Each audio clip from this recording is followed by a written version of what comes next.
ওম শান্তি। আজ 31/12/2024 প্রাত মুরলি। বাবা বলেছেন, মিষ্টি বাচ্চারা, বাবা রোজ রোজ যা পড়ান এই পড়াশোনায় কখনো মিস করতে নেই। এই পড়াশোনার দ্বারাই অন্তরের সংশয় দূর হয়ে যায়। আজকের মুরলির প্রশ্ন, বাবার হৃদয়কে জয় করার যুক্তি কি? উত্তর, বাবার হৃদয় জয় করতে হলে যতক্ষণ সঙ্গম যুগ আছে ততক্ষণ বাবার কাছে কিছুই লুকিও না। নিজের চরিত্রের উপর সম্পূর্ণ মনোযোগ দাও। আর যদি কোনো পাপ কর্ম হয়ে যায় তখন অবিনাশী ডাক্তারকে বললে হালকা হয়ে যাবে। বাবা যে শিক্ষা দিচ্ছেন এটাই হলো তার দয়া, কৃপা বা আশীর্বাদ। তাই বাবার থেকে দয়া বা কৃপা চাওয়ার পরিবর্তে নিজেই নিজের উপরে কৃপা করো। এইরকম পুরুষার্থ করে বাবার হৃদয়কে জয় করে নাও। ওম শান্তি। এখন আত্মিক বাচ্চারা এটা তো জেনে গেছে যে নতুন দুনিয়ায় হলো সুখ আর পুরনো দুনিয়াতে হলো দুঃখ। এই দুঃখতেই সবাই দুঃখী হয়ে যায় আর সুখেতে সবাই সুখী হয়ে যায়। সুখের দুনিয়াতে দুঃখের নাম লক্ষণও থাকবে না, আবার যেখানে দুঃখ আছে সেখানে সুখেরও নাম লক্ষণ নেই। যেখানে পাপ আছে সেখানে পুণ্যের নাম লক্ষণ নেই, যেখানে পুণ্য আছে সেখানে পাপের নাম লক্ষণ নেই। সেটা কোন জায়গা? এক হলো সত্যযুগ, যেখানে কেবলই সুখ, আর অন্যটি হলো কলিযুগ, যেখানে কেবলই দুঃখ। এটা তো বাচ্চাদের বুদ্ধিতে অবশ্যই থাকা উচিত। এখন দুঃখের সময় সম্পূর্ণ হয়েছে আর সত্যযুগের জন্য প্রস্তুতি চলছে। আমরা এখন এই পতিত ছিছি দুনিয়া থেকে ওপারে সত্যযুগ অর্থাৎ রাম রাজ্যে যাচ্ছি। নতুন দুনিয়াতে হলো সুখ, পুরনো দুনিয়াতে হলো দুঃখ। এমন নয় যিনি সুখ দান করেন তিনিই দুঃখ দেন। না, সুখ বাবা দেন, দুঃখ মায়া রাবণ দেয়। তাই ওই শত্রুর এফিজি অর্থাৎ কুশপুত্তলিকা তৈরি করে প্রত্যেক বছর পোড়ানো হয়। দুঃখ দেয় যে সর্বদা তাকে পুড়িয়ে দেওয়া হয়। বাচ্চারা জানে যে যখন তার রাজ্য সম্পূর্ণ হয় তখন তাকে চিরদিনের জন্য শেষ করে দেওয়া হয়। 5 বিকারী সবাইকে আদি মধ্য অন্ত দুঃখ দিয়ে এসেছে। তুমি এখানে বসে আছো, তবু তোমাদের বুদ্ধিতে এটাই থাকে যে আমরা বাবার কাছে এসেছি। রাবণকে তো তোমরা বাবা বলতে পারো না। কখনো শুনেছ কি রাবণকে পরমপিতা পরমাত্মা কেউ বলেছে? কখনোই নয়। কেউ মনে করে যে লঙ্কাতে রাবণ ছিল। বাবা বলেন এই সমগ্র দুনিয়াই হলো লঙ্কা। বলা হয় যে ভাস্কো ডা গামা পরিক্রমা শুরু করেছিল স্টিমার বা বোটের দ্বারা। যে সময় সে পরিক্রমা করেছিল সেই সময় এরোপ্লেন ইত্যাদি ছিল না। ট্রেনও কয়লার ইঞ্জিনে চলত, বিদ্যুতের তো ব্যাপারই নেই। এখন বাবা বলছেন দুনিয়া তো একটি, নতুন থেকে পুরনো, পুরনো থেকে নতুন হয়। এই রকম তো বলা হয় না যে স্থাপনা, পালনা, বিনাশ। না, প্রথমে স্থাপনা, তারপর বিনাশ, পরে হয় পালনা। এটাই হলো সঠিক। পরবর্তীকালে আবার রাবণের পালনা শুরু হয়। সেটা হলো নোংরা বেকারি পতিত হওয়ার পালনা, যার দ্বারা সবাই দুঃখী হয়ে যায়। বাবা তো কাউকে কখনো দুঃখ দেন না। এখানে তো তমপ্রধান হওয়ার কারণে বাবাকেই সর্বব্যাপী বলে দেয়। দেখো এখন কি হয়ে গেছে। এটাই তো চলতে ফিরতে তোমাদের বাচ্চাদের বুদ্ধিতে রাখতে হবে। আছে তো খুবই সহজ, কেবল পরমাত্মার কথা। মুসলমানরাও বলে যে উঠেই আল্লাহকে স্মরণ করো। তারা নিজেরাও খুব সকালে ওঠে, বলে যে আল্লাহ বা খুদাকে স্মরণ করো। তোমরা বলো বাবাকে স্মরণ করো। বাবা শব্দটি খুবই মিষ্টি। আল্লাহ বললে বাবার আশীর্বাদ স্মরণে আসবে না, বাবা বললে আশীর্বাদ স্মরণে এসে যায়। মুসলমানরা বাবা বলে না, তারা আবার আল্লাহ মিয়া বলে, মিয়া বিবি। এই সব শব্দগুলো ভারতেই আছে। পরমপিতা পরমাত্মা বললেই শিবলিঙ্গ স্মরণে এসে যায়। ইউরোপবাসীরা আবার গডফাদার বলে থাকে। ভারতে তো নুড়ি পাথরকেও ভগবান মনে করে, শিবলিঙ্গও পাথরের হয়ে থাকে, মনে করে যে এই পাথরের মধ্যে ভগবান বসে আছেন। ভগবানকে স্মরণ করলে তো পাথরই সামনে এসে যায়।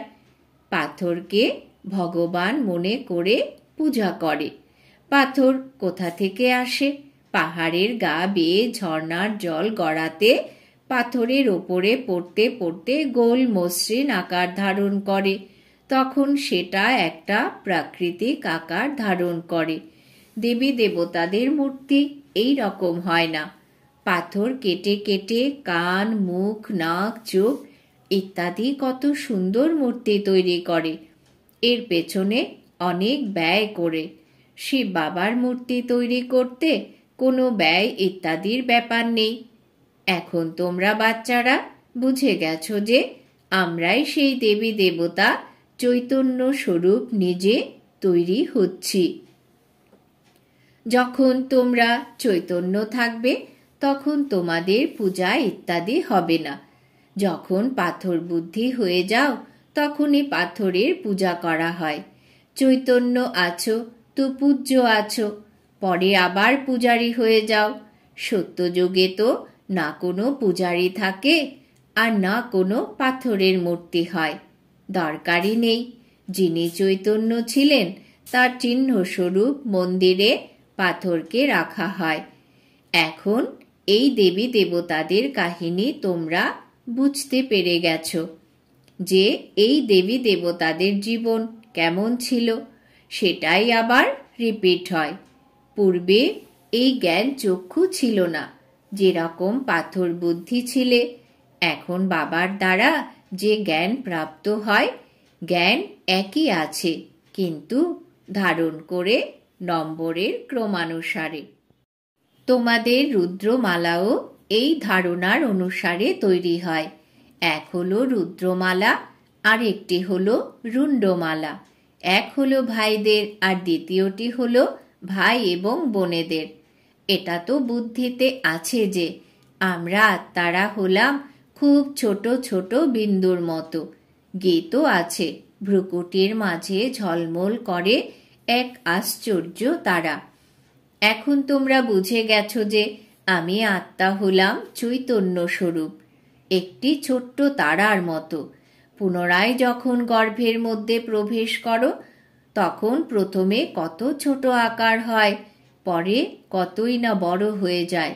সেই আত্মাই নিজের শরীর দ্বারা অবিনাশী ভূমিকা পালন করতে থাকে। এই শরীরকেই সবাই স্মরণ করতে শুরু করে।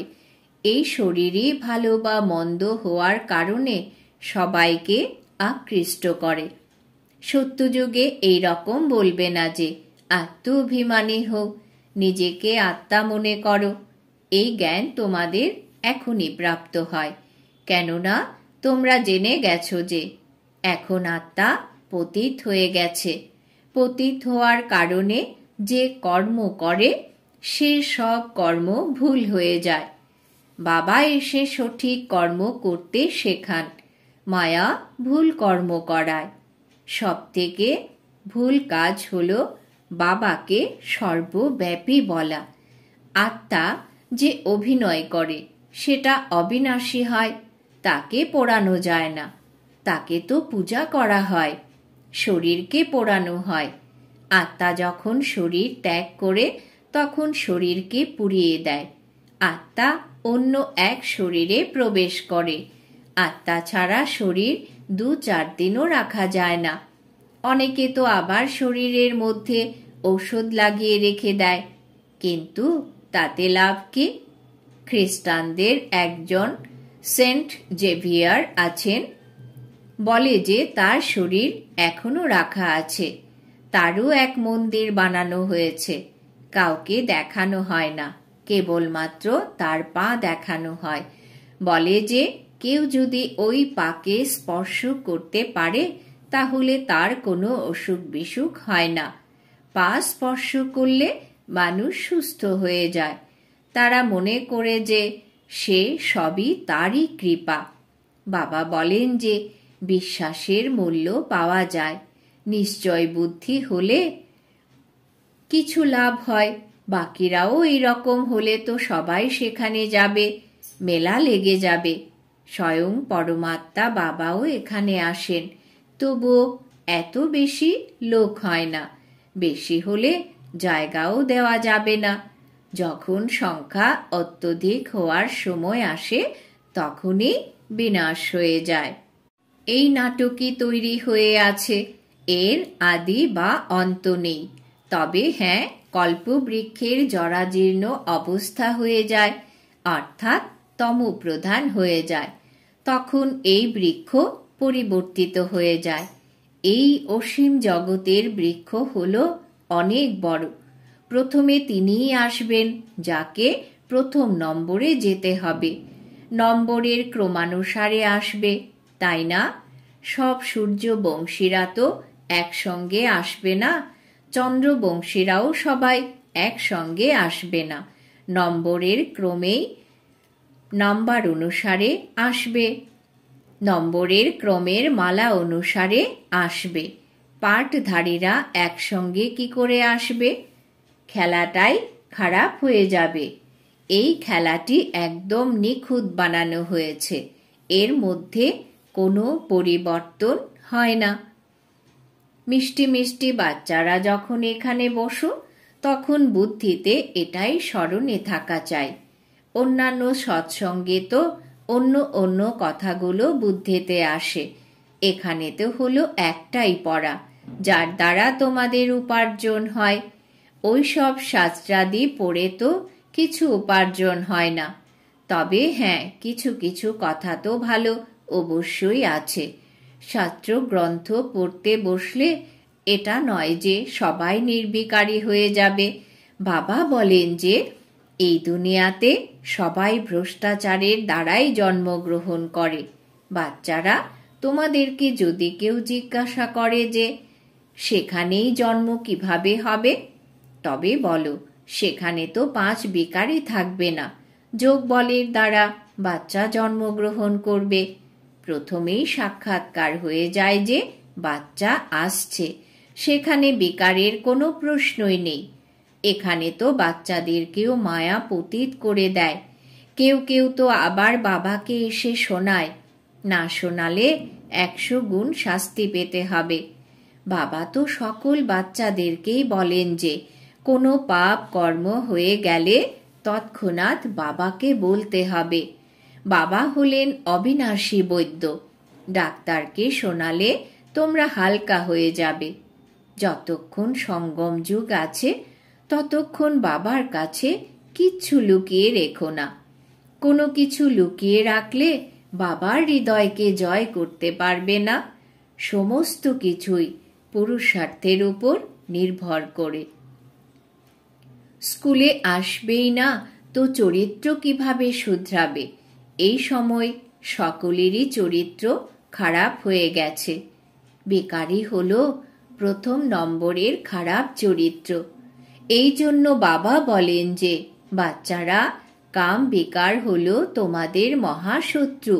আগেও এই গীতার জ্ঞান শুনেছিলে, তো এই সব কথা তোমরা বুঝতে পারোনি।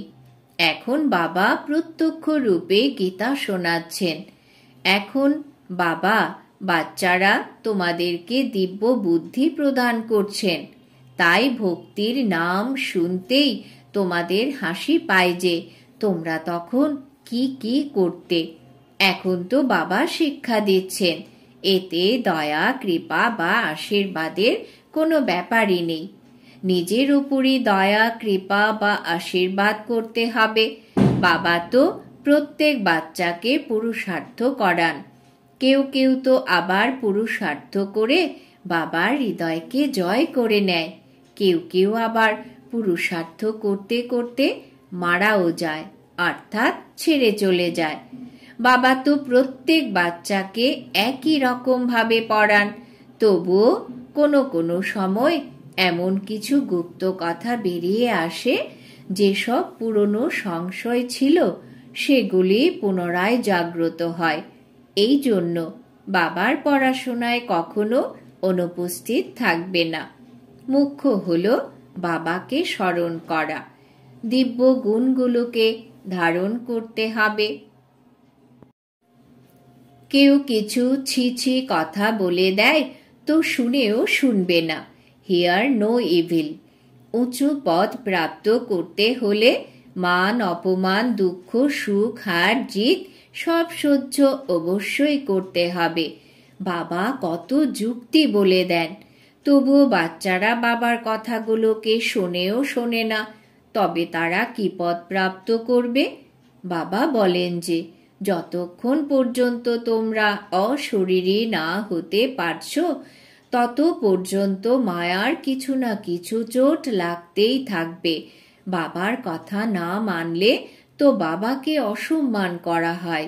তবুও বাবা বলেন, বাচ্চারা সর্বদা বিজয় প্রাপ্ত করে জাগ্রত থাকো আর বাবাকে স্মরণ করে উঁচু পদ প্রাপ্ত করো। আচ্ছা, মিষ্টি মিষ্টি হারানিধি বাচ্চাদের প্রতি মাতা পিতা বাপ দাদার স্মরণের স্নেহ সুমন আর সুপ্রভাত। আত্মাদের পিতা তার আত্মারূপী বাচ্চাদেরকে জানাচ্ছেন নমস্কার। আমরা আত্মারূপী বাচ্চারা আমাদের মাতা পিতা বাপ দাদাকে জানাই স্মরণের স্নেহ সুমন সুপ্রভাত নমস্কার। ধারণার জন্যে মুখ্য সার। 1. কেউ যদি কিছু উল্টো পাল্টা কথা বলে তবে শুনেও শুনবে না। Hear no evil. দুঃখ সুখ মান অপমান সব কিছু সহ্য করতে হবে। 2. বাবা যা কিছু শোনান সেগুলো শুনেও না শুনে বাবার ডিসরিগার্ড করবে না। মায়ার চোট থেকে বাঁচার জন্য অশরীরী থাকার অভ্যাস অবশ্যই করতে হবে।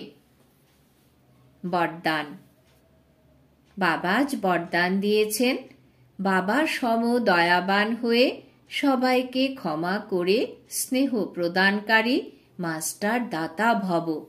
বাবা সম দয়াবান হয়ে সবাইকে ক্ষমা করে স্নেহ প্রদানকারী মাস্টার দাতা ভব। ব্যাখ্যা। যে রকম বাবাকে দয়াবান মার্সিফুল বলা হয়, সেই রকম তোমরা বাচ্চারাও হলে মাস্টার দয়াবান। যারা দয়াবান হয় তারাই কল্যাণ করতে পারে, অকল্যাণ করা আত্মাকেও ক্ষমা করতে পারে। তারা মাস্টার স্নেহের সাগর হয়, তাদের কাছে স্নেহ বিনা আর কিছুই থাকে না। বর্তমান সময়ে সম্পত্তির থেকেও বেশি প্রয়োজন হলো স্নেহের। এই জন্য মাস্টার দাতা হয়ে সবাইকে স্নেহ দিতে থাকো, কেউ যেন খালি হাতে ফিরে না যায়। স্লোগান। তীব্র পুরুষার্থী হওয়ার ইচ্ছা যদি থাকে তাহলে যেখানেই চাইবে সেখানেই রাস্তা পেয়ে যাবে। তীব্র পুরুষার্থী হওয়ার ইচ্ছা যদি থাকে তাহলে যেখানেই চাইবে সেখানেই রাস্তা পেয়ে যাবে। আজকের সমান আমি মাস্টার দাতা। ওম শান্তি।